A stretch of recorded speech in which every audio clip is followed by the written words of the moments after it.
আজি আমাৰ বাবে এটা অতি গুৰুত্বপূৰ্ণ আৰু উল্লেখযোগ্য দিন। অসমীয়া ভাষাই ধ্ৰুপদী মৰ্যাদা লাভ কৰাৰ পিছত আৰু এটা অতি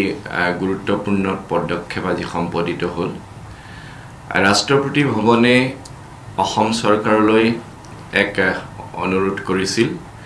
যে অসমীয়া প্ৰাচীন ভাষাত উপলব্ধ অসমীয়া 5খন পুথি ৰাষ্ট্ৰপতি ভৱনলৈ প্ৰেৰণ কৰিব লাগে আৰু তেখেতসকলে যি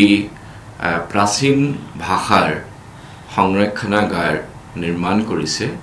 সেই সংৰক্ষণাগাৰত সেই পুথিসমূহ স্থায়ীভাৱে সংৰক্ষিত হ'ব আৰু তাৰোপৰি ৰাইজৰ সমগ্ৰ দেশৰ বাবে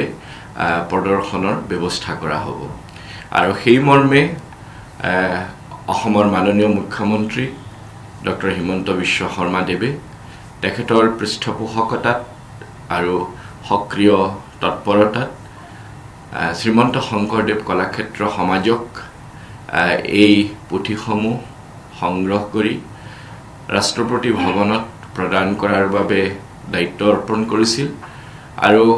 আমি সেই দায়িত্ব গ্ৰহণ কৰি অসমৰ বিভিন্ন প্ৰান্তত অৱস্থিত সত্ৰ অনুষ্ঠান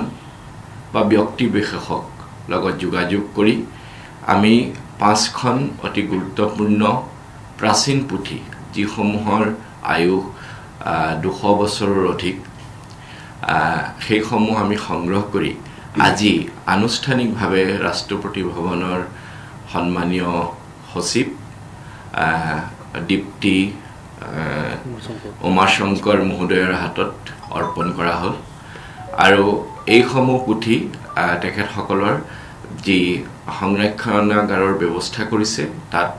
তেখেতসকলে উপযুক্ত মৰ্যাদাৰে এইসমূহ সংৰক্ষণৰ ব্যৱস্থা কৰিব।